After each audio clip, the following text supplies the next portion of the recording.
دھیان سے سنیے گا، اس مہینے میں 3 پروپگنڈے ہیں۔ پہلا پروپگنڈا یہ ہے اس مہینے میں نکاح نہیں ہوتا، اس لیے آپ دیکھیں گے جات بارات کو آپ نہیں دیکھیں گے اس مہینے میں۔ لوگ بیٹی کی شادی نہیں کرتے ہیں، بیٹے کی شادی نہیں کرتے، لیکن یہ صحیح نہیں ہے، غلط ہے۔ میں آپ کو 4 شادی اس مہینے میں دکھانے کے لیے جا رہا ہوں، تو اس سے بڑھ کر کے دنیا میں کوئی شادی ہے ہی نہیں۔ اللہ کے رسول نے حضرت صفیہ رضی اللہ عنہا سے جو نکاح کیا محرم کا مہینہ تھا، آپ بتائیے آخری نبی نکاح کر رہے ہیں محرم کا مہینہ۔ لوگ کہہ رہے ہیں کہ محرم کے مہینہ میں نکاح ہی نہیں ہوتا، نبی کا نکاح محرم کے مہینے میں ہو رہا ہے، اور ہم کہتے ہیں کہ نبی نکاح ہوتا ہی نہیں ہے۔ دوسرا نکاح دکھانے کے لیے جا رہا ہے، فاطمہ کا نکاح علی سے محرم کے مہینے میں ہو رہا ہے۔ آپ بتائیے، چہیتی بیٹی، آخری بیٹی، چہیتا داماد حضرت علی اور فاطمہ، ان کا نکاح محرم کے مہینے میں ہو رہا ہے۔ 2 نکاح اللہ نے آسمان پر کیے، ایک نکاح ہوا ہے نبی کا زینب سے، آسمان پر ہوا ہے، اور دوسرا نکاح ام کلثوم کا حضرت عثمان سے آسمان پر ہوا ہے۔ یہ نکاح بھی محرم کے مہینے میں ہو رہا ہے، رخصتی بھی محرم کے مہینے میں ہو رہی ہے۔ اب چوتھا نکاح دکھانے کے لیے جا رہا ہوں۔ کربلا کے میدان میں حضرت حسین نے سیدنا قاسم کا جو نکاح کیا ہے وہ بھی محرم میں کیا ہے، اور عاشورہ کے دن کیا ہے، اور محرم کے مہینے میں کیا ہے۔ اب بتائیے، یہ پروپگنڈا غلط ہے کہ محرم کے مہینے میں نکاح نہیں ہوتا۔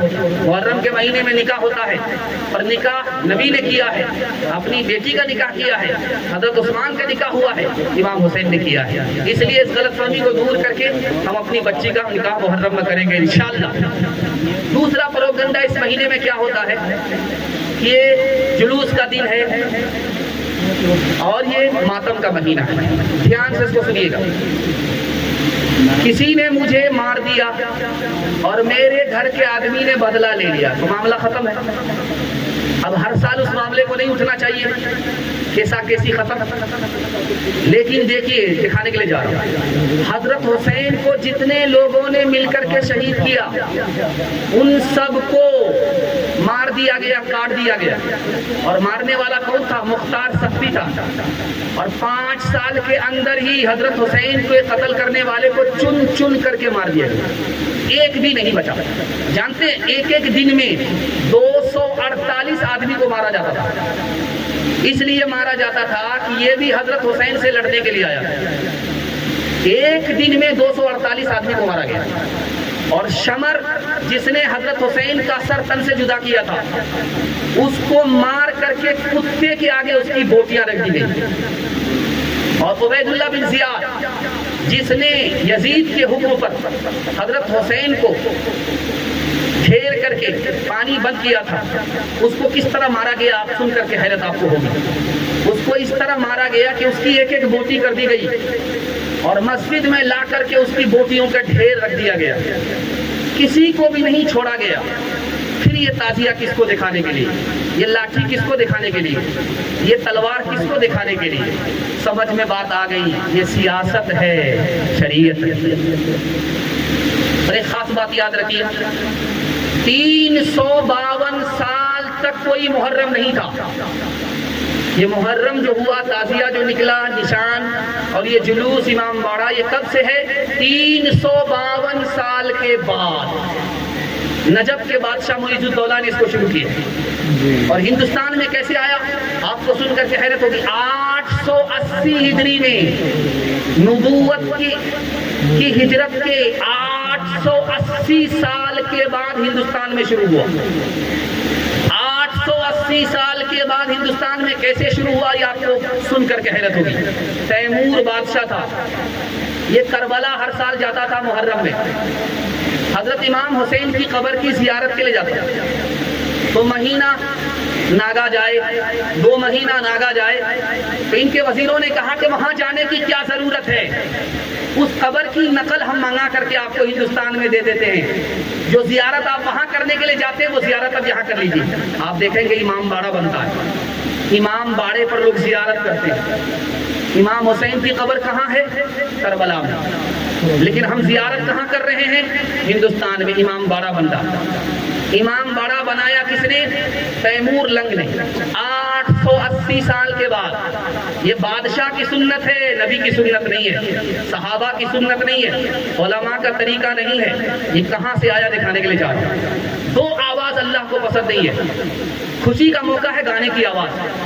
یہاں آپ دیکھیں گے کہ جب بھی شادی ہوگی ڈی جے بجے گا. کیوں ہے؟ لڑکا پھڑکا چالو کر دیا. یہ لڑکا پھڑکا کیا اپنی باپ کا ہے؟ اس کا بھی تو کوئی باپ ہے. گانے کی آواز اللہ کو پسند نہیں. خوشی کے موقع سے گانے کی آواز اللہ کو پسند نہیں، اور غم کے موقع سے ماتم کی آواز اللہ کو پسند نہیں. لکھنؤ میں مہمان آئے کہاں سے؟ عرب کے. امام حسین کے خاندان کے لوگ آئے علی میاں ندوی رحمۃ اللہ علیہ سے ملنے کے لیے. تو دیکھا کہ لکھنؤ میں دھماکہ ہوا، جلوس کی آواز، ڈھول کی آواز، گھبرا گیا. فساد تو نہیں ہو گیا ہندو مسلمان؟ نہیں حضور، حسین کا جلوس ہے، حسین کا ماتم ہے. کہنے لگے انا للہ. ان بے وقوفوں کو آج خبر ہوئی. 1300-1400 سال ہو گئے، ان بے وقوفوں کو آج خبر ملی ہے، اس لیے حسین کو تعزیت پیش کر رہے ہیں. ان بے وقوفوں کی فہرست میں ہم لوگ سب میں شامل نہیں ہوں گے. ہاتھ اٹھائیے، زندگی بھر کے لیے بیکار کریں. ہاتھ اٹھائیے، انشاءاللہ اس کا آپ کو فائدہ ہوگا. میں بتانے کے لیے جا رہا ہوں، اگر آپ بچ گئے تو آپ کی اولاد بچ جائے گی، اولاد کی اولاد بچ جائے گی. اور جانتے ہیں اس قبر پر جا کر کے سجدہ کیا جا رہا ہے، اس سے بیٹا مانگا جا رہا ہے. حسین کی عقیدت نے دولت ایمان سے ہمارے بچے کو محروم کر دیا، ہماری عورت کو محروم کر دیا. یہ شیطانی عمل ہے کہ نہیں ہے؟ شیطان ایمان کا دشمن ہے کہ نہیں ہے؟ آپ بچ جائیے، میں گارنٹی لیتا ہوں اللہ آپ کی اولاد کو بچا دے گا. ہاتھ اٹھا کر کے وعدہ کیجیے، جنوری میں جشن منائیں گے انشاءاللہ. ہاتھ اٹھا دیجیے بالکل. محرم میں ماتم، ہاتھ اٹھائیے انشاءاللہ. تازیاداری کو تیمور نے ایجاد کیا، لایا ایران سے اور ہند میں آباد کیا. تازیاداری کو تیمور نے ایجاد کیا، لایا ایران سے اور ہند میں آباد کیا. غم منانے کا عجب ڈھنگ یہ ارشاد کیا، پھر روح اسلام کو تیمور نے برباد کیا. پھر تیمور ہے یہ قول پیغمبر تو نہیں، غم کا یہ رنگ شریعت کے برابر تو نہیں. غم تجھے ہے تو پھر اتنا تو ذرا کر کے دکھا،